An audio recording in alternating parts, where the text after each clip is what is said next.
It began quietly, the way most neighborhood disputes do, with a small note tucked into the corner of the mailbox. At first glance, it looked like nothing more than one of those printed reminders the homeowners association loved to scatter around. But the handwriting was rushed, almost angry, and the words carried a weight that set the tone for everything that would follow. My wife found it that morning, folded with deliberate care, as though someone wanted the message to be both seen and feared. The note accused us of violating community standards, though no specifics were listed. Just vague references about disturbing the peace, bringing in unwanted elements, and not respecting the neighborhood's image. My wife brushed it off, setting the note aside as if it were just another petty grievance. Yet there was something different about the tone, more personal, more threatening. Living under the HOA had always meant walking a tightrope. The president, a sharp-eyed woman named Marjorie, ruled with the kind of authority usually reserved for small-town sheriffs or courthouse clerks. She thrived on control, and she hated when anyone in the community didn't bow to her vision. Over the years, she had waged wars over lawn colors, fence heights, even the sound of wind chimes. My wife and I had kept our distance, paying our dues and avoiding conflict, but apparently that wasn't enough anymore. The first week after the note, things escalated. Subtle at first, trash mysteriously knocked over at night, tire tracks near our driveway, unfamiliar cars idling down the block longer than they should have. My wife started to notice the same. Black motorcycles circling the cul-de-sac in the evenings, its rider always wearing a dark helmet, face hidden. When she mentioned it, I assumed it was just a neighbor's guest, maybe someone lost. But the timing became too precise, always arriving when she was alone at the house. One afternoon, as she returned from walking the dog, she saw two of them. Heavy-set men on bikes, engines rumbling as they slowed to a crawl near our sidewalk. They didn't say a word, just watched. My wife held our golden retriever close, the dog growling low in its throat, before retreating quickly inside. Later, she described the way they looked at her, not just curiosity, but intent, as though they were measuring fear. I knew then that this wasn't coincidence. The HOA had a reputation for intimidation tactics, but hiring bikers? That was new territory. And yet, it fit Marjorie's style. She never confronted directly. She preferred to lean on others, to use proxies to do her bidding. By the time the second note appeared, this one taped to our door, reading only "Last Warning," the message was clear. We weren't dealing with passive-aggressive complaints anymore. My wife began to feel unsafe in our own home. She kept the curtains drawn, avoided going out alone, and checked every lock twice before bed. The neighborhood, once neat and inviting, now felt like a stage set, with eyes watching from every window. The biker presence grew bolder. They would park across from our house, engines idling, staring at the front door as though waiting for something. I spent long nights wondering what exactly the HOA wanted from us. Was it about the new shed I had built in the backyard, slightly higher than the regulation height? Was it about the guests we had over last month, laughter echoing past quiet? Ours? Or was it something else, something personal, a grudge we hadn't realized we'd earned? The breaking point came one rainy evening. My wife, home alone, heard the roar of engines outside. She peeked through the blinds and saw 3 bikes lined up at the curb. The riders dismounted, heavy boots splashing in the gutter water, leather jackets shining under the street lamp. They approached the porch slowly, deliberately, like actors moving through a rehearsed scene. My wife backed away from the window, heart pounding, certain they were about to kick down the door. But before they could reach the steps, something happened. A sound, sharp and commanding, broke the moment. Then, almost inexplicably, the bikers froze, looked at one another, and turned back. Within minutes, they were gone, engines fading into the distance. When I returned home minutes later, my wife was pale, shaken, clutching the dog tightly. She told me everything, the bikes, the men, the sudden retreat. But she couldn't explain why they had left so abruptly, as if something had spooked them. And that's when the real story began. Because just 3 minutes later, there was a knock at our door, and standing there, drenched from the rain, were the same bikers. But now they weren't threatening. They weren't posturing. They were pleading. Their faces carried a fear that mirrored my wife's, but theirs was directed at me. The knock at the door was not what I expected. My wife had just finished describing the unsettling encounter, her voice still trembling, when the sound echoed through the hallway, heavy, deliberate, and urgent. It wasn't the kind of knock that belonged to a neighbor with a borrowed tool or a delivery man with a package. It was sharp, almost desperate. I opened the door cautiously, half expecting to see Marjorie standing there with that clipped expression of authority she wore like a badge. Instead, it was them, the bikers. The same men who had moments ago lingered on our porch like predators, now stood in the downpour, helmets off, their eyes darting nervously, as though something unseen lingered behind them. Their leather jackets clung to their frames, drenched from the storm, and for the first time I realized they weren't nearly as confident as they had tried to appear. They didn't threaten. They didn't posture. They begged. Not with words I can share, but with their faces, their hands held up, their voices dropping from menace to supplication. They wanted me to listen, to grant them entry, to hear them out. My wife, clutching the dog in the hallway, shook her head fiercely, whispering that I shouldn't let them inside. But there was something in their demeanor, a raw, unguarded fear, that made me pause. I allowed them just over the threshold, not far enough to feel invasive, but close enough that the rain wouldn't drown their words. They spoke quickly, tripping, over one another, voices thick with urgency. From what I could piece together, they hadn't come of their own accord earlier that evening. They had been sent, pushed into the task by someone with more authority than courage. Marjorie, the HOA president. She had hired them, or perhaps coerced them, to intimidate my wife. Their instructions were clear. Make their presence known. Rattle her. Remind us who held the reins in this neighborhood. But something had gone wrong. Something had shifted in the air, unseen and unexplainable, and they wanted no part of it anymore. They claimed the house itself, or rather, something surrounding it, had warned them off. As they spoke, I noticed how their eyes kept straying toward the windows, toward the quiet street outside. They flinched at every rumble of thunder, as if expecting shadows to materialize at any second. These were men who carried themselves like wolves in most situations, but tonight they were sheep, terrified of an unseen shepherd. I didn't know what to make of their rambling at first. Was it guilt? Was it a poorly constructed excuse to absolve themselves of responsibility? Or was it something deeper, some fear planted in them by forces neither of us fully understood? Either way, the fact remained. The HOA had escalated from fines and letters to employing intimidation. When they left, it wasn't with the arrogance of hired muscle. It was with relief.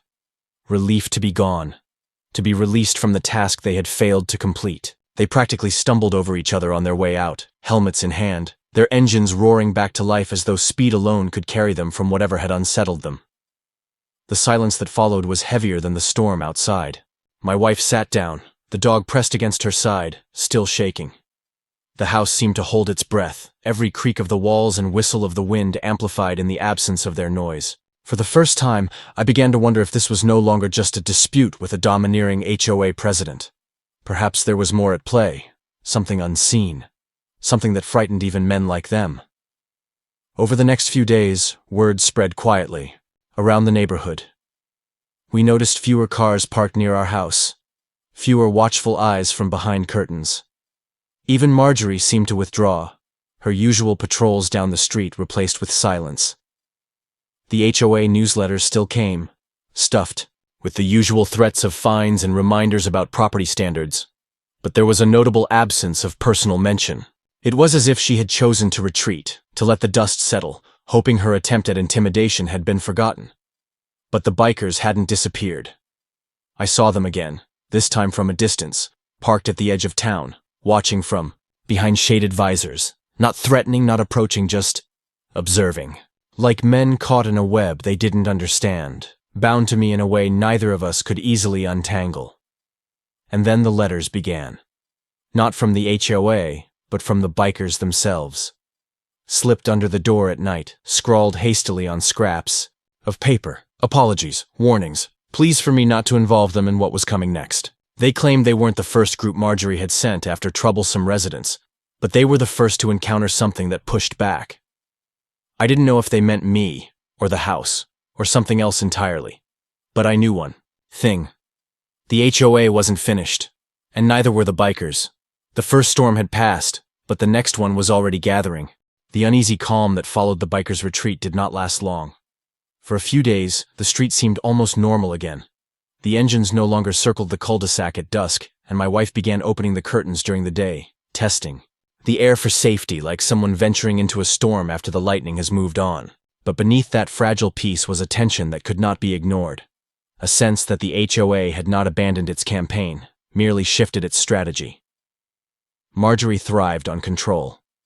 It was her lifeblood, her reason for clinging to the title of president year after year. To her, the neighborhood was not a community, but a kingdom, and she was its self-appointed monarch. She had lost face when her hired muscle failed to frighten us, and worse, the men she sent had been seen by others. Rumors rippled through the tidy rows of houses, whispered conversations on sidewalks and hushed gossip over backyard fences. The stories spread in fragments: bikers at our doorstep, a confrontation in the rain, their sudden retreat. And though the details were muddled, one thing was clear. Marjorie had overreached, but instead of backing down, she pressed harder. Letters began arriving, this time official and typed, stamped with the HOA's seal. Fines for trivial infractions piled up. Paint slightly faded on the mailbox, lawn edging not sharp enough, a garden hose left visible from the street.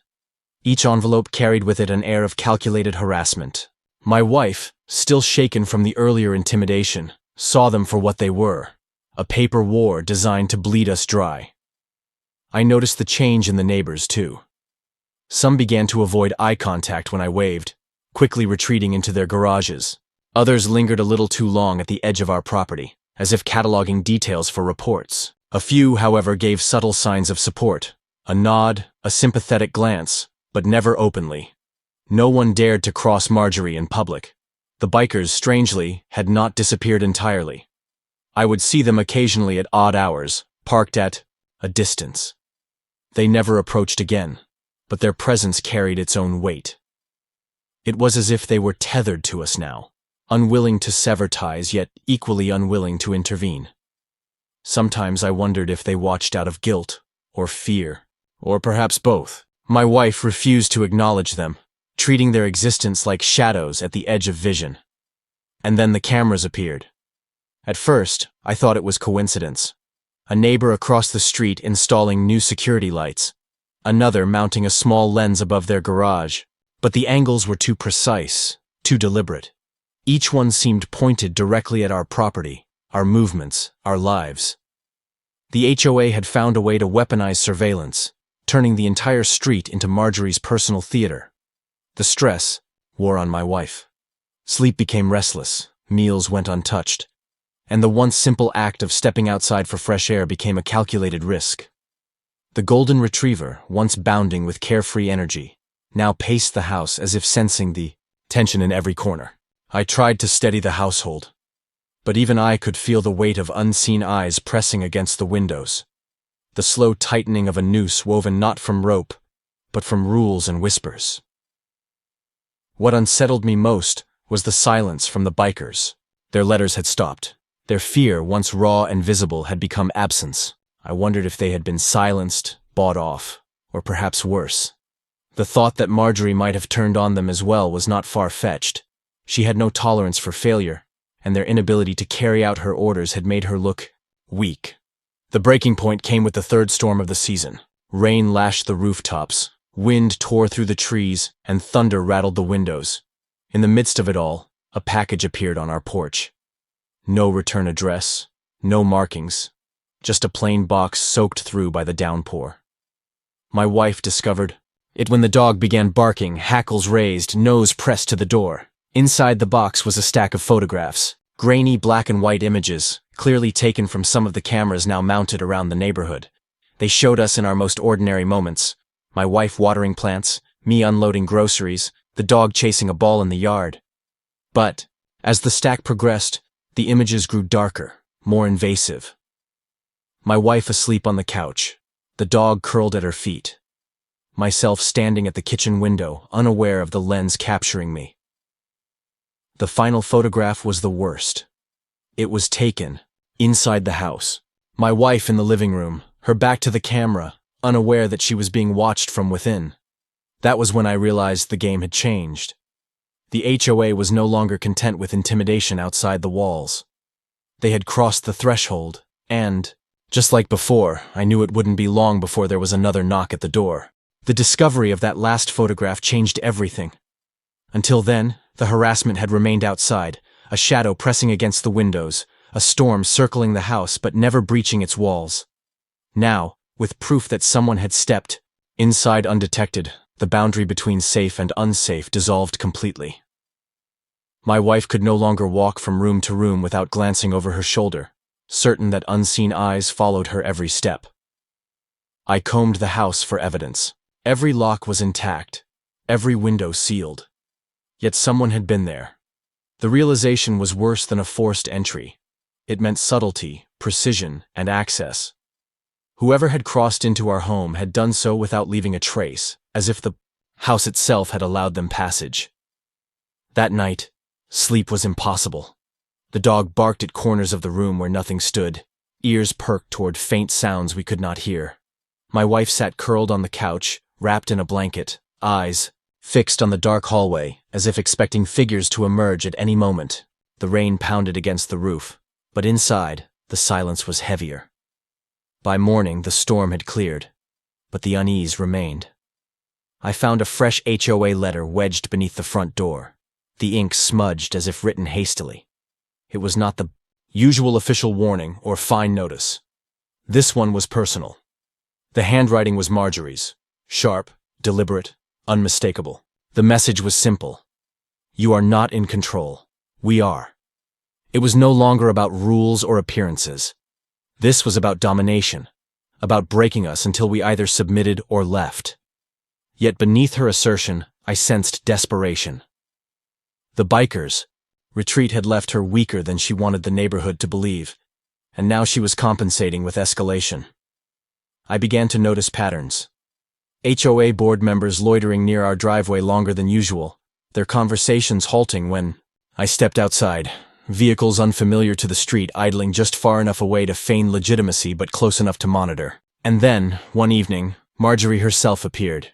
She stood at the edge of our lawn, posture rigid, arms folded across her chest. She did not approach, did not call out. She simply watched. The sun was setting, casting long shadows across the street, and in that orange glow her expression was unreadable. Equal parts defiance and calculation. My wife refused to go near the windows, but I stood at the threshold, the dog bristling at my side. Eventually, without a word, she turned and left, her heels clicking sharply against the pavement. The bikers returned 2 nights later, not in force, not with engines roaring, but quietly, almost timidly. 2 of them stood at the curb, helmets off, glancing nervously up and down the street. They didn't approach the house this time.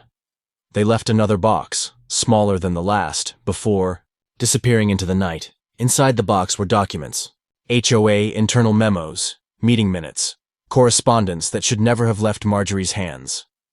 Pages detailing disciplinary actions, plans for targeting specific households deemed non-compliant. It was a playbook of control, exposing just how far the board was willing to go. Fines were only the surface. Intimidation, surveillance, and psychological pressure were the real tools. But one detail struck harder than the rest. Ours was not the first family. Other names were listed, other houses marked. Families who had once lived here but vanished quietly, selling their homes at below-market prices, relocating without explanation. Their stories had been buried under HOA reports, reduced to statistics of voluntary departure. Yet the memos revealed otherwise. They had been pushed, harassed, broken until they fled. The bikers' fear made sense now. They had seen behind the curtain, pulled into a role they hadn't anticipated. Marjorie had used them, but what they witnessed shook them more than anything we could have imagined. I showed the documents to my wife, and for the first time since this began, there was something new in her eyes. Not just fear, but resolve. She realized we were no longer just victims. We had evidence. Proof that Marjorie's kingdom was built on manipulation and coercion. Still, the question lingered. Why us? Why now? That answer came sooner than expected. One night, as I sorted through the documents, a noise echoed from the backyard. Not the usual rustle of wind or animal, but footsteps, measured, deliberate. I stepped outside, flashlight cutting, through the dark, and there on the fence line stood Marjorie herself. Her expression was cold, but her voice, though she didn't speak words I can share, carried a warning clear as day. She wanted the documents back. She wanted silence, and she was willing to escalate beyond intimidation if necessary. The dog barked furiously, and in that moment she stepped back into the shadows, disappearing into the maze of backyards. But her presence there, so brazen, proved that boundaries no longer mattered. The HOA had crossed into our home. Now Marjorie had crossed into our yard, and the next move, I realized, would be ours. The moment I saw Marjorie slip into the shadows of our backyard, I knew the line had been crossed beyond repair. The notes, the bikers, the photographs, all of it had been leading here. She wasn't content with intimidation from a distance. She wanted absolute control, and she was willing to step onto our property to assert it. But what she didn't realize was that her visit had shifted the balance. She had given me something she never intended: justification. I no longer needed to second-guess or wonder if I was overreacting. The documents the bikers had left, combined with her trespass, were more than enough to dismantle her fragile empire. For days, I pored through every page. Meeting notes scribbled with directives about target households. Spreadsheets detailing fines levied disproportionately against certain families. Emails where board members discussed using external help to frighten those who resisted. It was all there, a record of calculated harassment masquerading as neighborhood governance. The deeper I dug, the more names I uncovered. Families who had once waved from their porches, whose laughter had once filled summer evenings. They were gone now. Homes resold quickly, their departure explained away with vague comments about relocation for work or downsizing. But the memos told the truth. They had been forced out, victims of the same machinery now grinding its gears against us. I wasn't the only one who deserved to see this. Quietly, I began making copies, tucking them away in safe places. Digital scans uploaded to secure drives. Hard copies sealed in envelopes. Insurance, in case Marjorie decided to escalate again. And with each precaution, I felt the fear in our home begin to loosen its grip, replaced by something colder, sharper: determination. Marjorie must have sensed it. Her tactics grew more frantic. HOA letters turned into threats of legal action, claiming we owed thousands in unpaid fines. Board members appeared at our door unannounced, demanding entry for inspections. When refused, they lingered at the curb, clipboards in hand, scribbling notes like vultures circling prey. But I didn't confront them, not yet. Instead, I watched, listened, documented. Every violation of privacy, every instance of harassment, every shadow that crossed our lawn became another piece of evidence. My wife, though still wary, began to see the shift too. She no longer cowered from the curtains. She stood beside me, watching as the kingdom Marjorie had built began to crack. And then the bikers returned, one final time. They came not as threats, but as messengers. Their leader, a heavy-set man with a scar cutting across his jaw, approached cautiously, helmet tucked under his arm. He didn't ask to come inside, didn't offer excuses. Instead, he handed me a small flash drive, his hand trembling slightly as he pressed it into mine. Proof was all he managed before turning back, the others following without another word. The drive contained recordings, video clips of meetings, audio files of conversations between Marjorie and her closest allies, discussions about who to target next, strategies for intimidation, even mentions of payments made to men like the bikers. The evidence was damning. With it, the HOA's carefully polished facade would crumble in an instant. I spent the next 2 nights preparing. Copies of the files were sent anonymously to every homeowner in the community, slipped into mailboxes, under the cover of darkness. Others were forwarded to local reporters, attorneys, and even state officials overseeing housing associations. By the time dawn broke on the 3rd day, the entire neighborhood had seen the truth. The reaction was immediate. Whispers turned into shouts. Neighbors who once cowered under Marjorie's authority now demanded answers, standing in clusters on their driveways, waving copies of the documents and recordings. The carefully curated image of a neighborhood kept in order dissolved into chaos, the air thick with betrayal and anger. Marjorie tried to fight back. She called emergency meetings, sent frantic emails dismissing the evidence as fabricated, but the damage was done. Her board members, once loyal lieutenants, began to distance themselves, unwilling to sync with her. One by one, they resigned, citing personal reasons. The empire she had built on fear and control was collapsing, brick by brick. But I knew Marjorie. She would not go quietly. That night, as the neighborhood buzzed with rebellion, I found another letter slipped under our door. No HOA seal this time, no official language. Just Marjorie's sharp handwriting, carved into the paper with force. You think you've won. This isn't over. I'll make sure of it.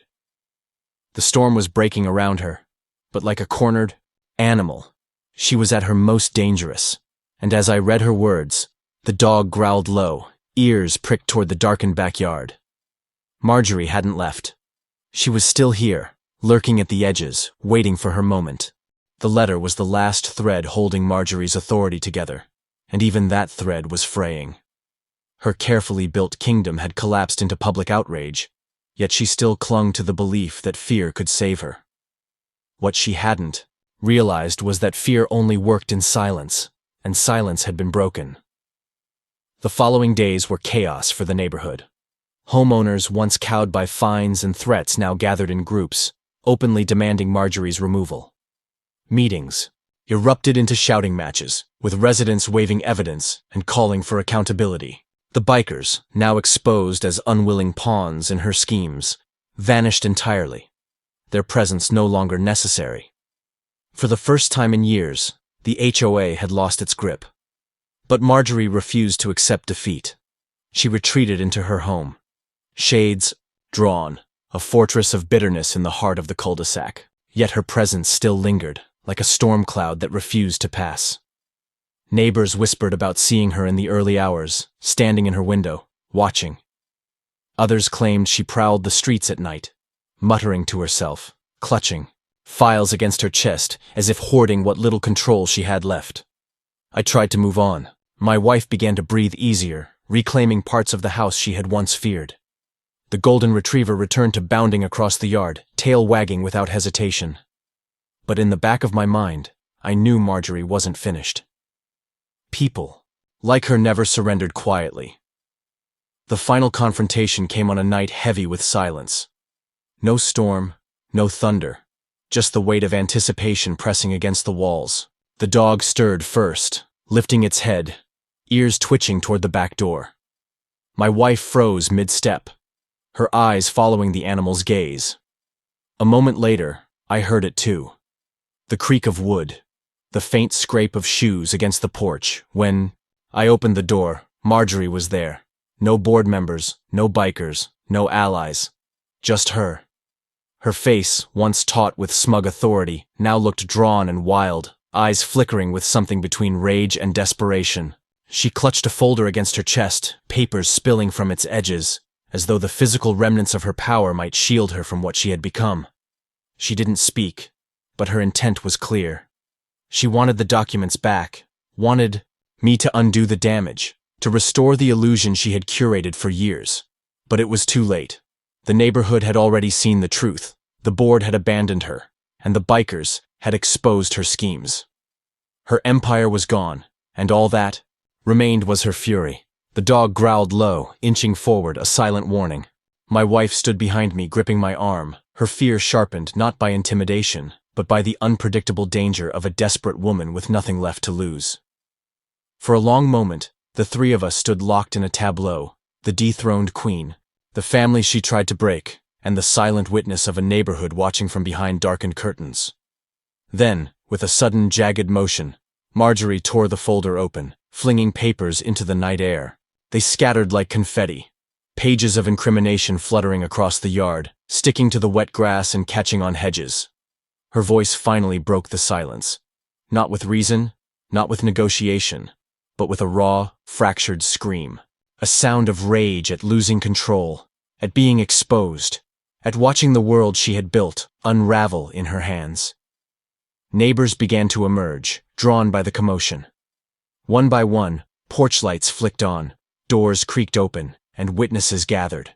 Marjorie's mask was gone, her composure shattered. The queen of the HOA stood in the center of the street, surrounded by the very people she had ruled through fear, her authority dissolving with every passing second. No one came to her defense. No board members, no enforcers, not even the bikers. She was alone, undone by her own hunger for power. The police arrived shortly after, summoned by neighbors who had grown tired of her late-night trespassing and escalating threats. She resisted, of course, but it didn't matter. The cuffs clicked, the folder was gathered as evidence, and Marjorie was taken away under the glare of the same community she had once dominated. In the weeks that followed, the HOA dissolved under pressure. Without Marjorie's iron grip, homeowners voted to disband the board, replacing it with a voluntary committee focused on support rather than control. The cameras were taken down, the fines forgiven, the neighborhood slowly returning to the kind of place it should have been all along, a community, not a dictatorship. Life settled. My wife regained her peace, no longer flinching at the sound of engines or footsteps. The golden retriever basked in the return of quiet mornings and long walks, and I, though still wary of shadows, felt the weight lift from our home. The bikers were never seen again. Whether they left town or simply chose to disappear into the anonymity of the roads, I'll never know. But sometimes, on quiet nights, I imagine them still out there, remembering the house they couldn't intimidate, the family they couldn't break, and the HOA that fell because of it. In the end, the story of Marjorie and her HOA didn't end with her victory, or even with her silence. It ended with her downfall, a reminder that fear can control for a while, but the truth, once revealed, cannot be unspoken. And though our street looks peaceful again, every time I pass the empty house where Marjorie once lived, I can't help but feel the echo of her gaze. The queen is gone. But the memory of her rule lingers, a warning to anyone who dares to mistake power for permanence.